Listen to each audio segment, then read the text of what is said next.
नमस्कार. चला, आज एका अशा मूलभूत हक्काविषयी बोलूया जो इतका महत्वाचा आहे की त्याला आपल्या भारतीय संविधानाचा आत्मा आणि हृदय म्हटलं जातं. हो, आपण बोलतोय कलम 32 बद्दल. हे शब्द कुणा सामान्य माणसाचे नाहीत, तर हे आहेत भारतीय संविधानाचे शिल्पकार डॉक्टर बाबासाहेब आंबेडकर यांचे. आता विचार करा, ज्या व्यक्तीने आपलं संपूर्ण संविधान घडवलं, ती व्यक्ती जर एका कलमाला इतकं मोठं स्थान देत असेल तर त्याची ताकद किती असेल, नाही का? आपल्याला संविधानाने खूप सारे मूलभूत हक्क दिलेत. समानतेचा हक्क, स्वातंत्र्याचा हक्क. पण कधी विचार केलाय का की जर कोणी हे हक्क आपल्याकडून हिसकावून घेतलेत तर मग काय करायचं? कोणाकडे जायचं न्याय मागायला? कारण बघा, हक्क फक्त कागदावर असून काहीच उपयोग नाही, ते प्रत्यक्षात मिळायला हवेत, बरोबर? आणि ह्याच प्रश्नाचं उत्तर म्हणजे कलम 32.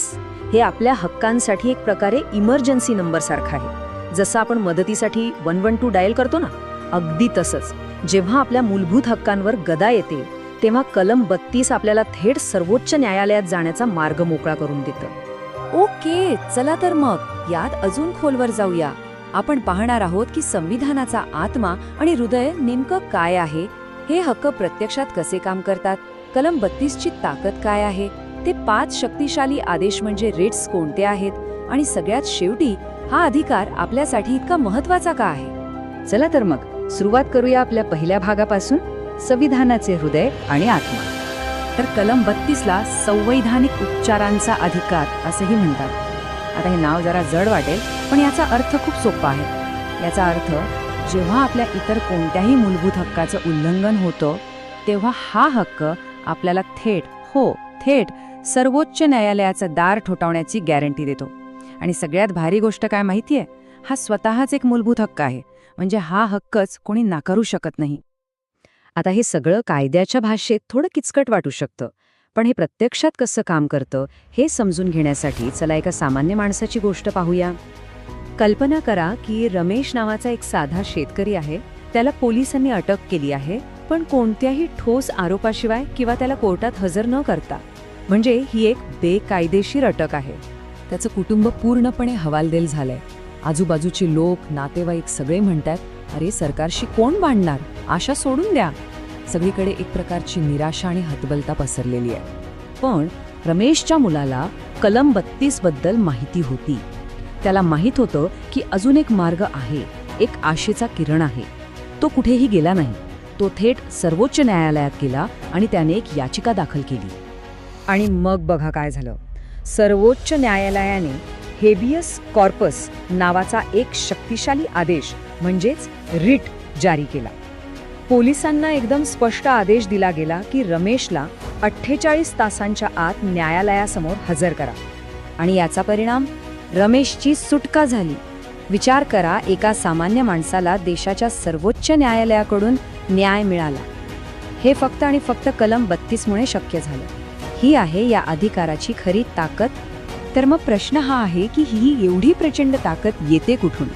चला आता कलम 32 ची 4 मुख्य भाग समजून घेऊया आणि पाहूया की त्याची रचना कशी आहे.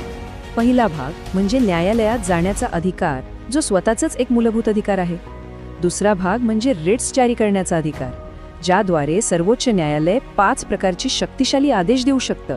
तिसरा भाग संसदेला हा अधिकार देतो की ते उच्च न्यायालयांनाही असे अधिकार देण्याचे अधिकार देऊ शकतात.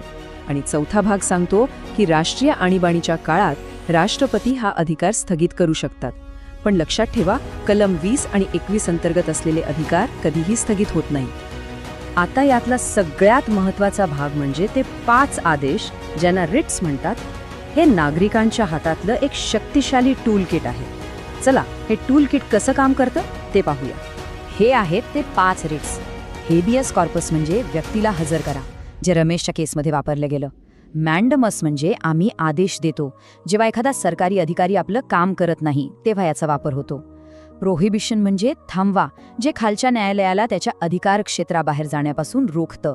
सर्शिओररी म्हणजे प्रमाणित करा, ज्याद्वारे खालच्या न्यायालयाचा चुकीचा निर्णय रद्द केला जातो. आणि को वॉरंटो म्हणजे कोणत्या अधिकाराने, जे एखाद्या व्यक्तीच्या सार्वजनिक पदावरील दाव्याला आव्हान देतं.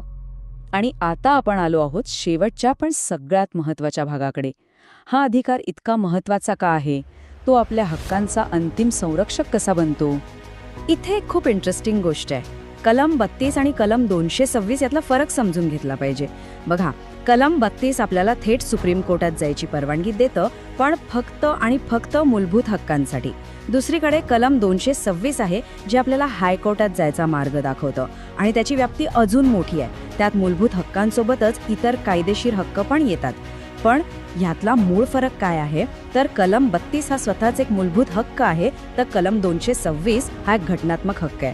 हाच तो कळीचा मुद्दा आहे. तर या सगळ्या चर्चेतून काय लक्षात ठेवायचं? कलम 32 हे मूलभूत हक्कांचं अंतिम संरक्षक कवच आहे. ते देशाच्या सर्वोच्च न्यायालयात थेट प्रवेश मिळवून देतं. हा केवळ एक अधिकार नाही, तर एक गॅरंटेड मूलभूत अधिकार आहे. आणि सर्वात महत्त्वाचं म्हणजे हे कलम संविधानाने दिलेल्या आश्वासनांना नुसती आश्वासनं न ठेवता त्यांना अंमलात आणण्यायोग्य वास्तवात बदलतं.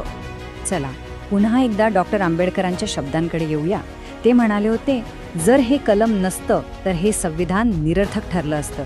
आणि हे किती खरं आहे? कारण अधिकार देणे एक वेळ सोपं आहे, पण त्या अधिकारांना लागू करण्याची शक्ती देणारं कलम 32च खऱ्या अर्थाने नागरिकांना सक्षम बनवतं आणि आपल्या संविधानाला जिवंत ठेवतं.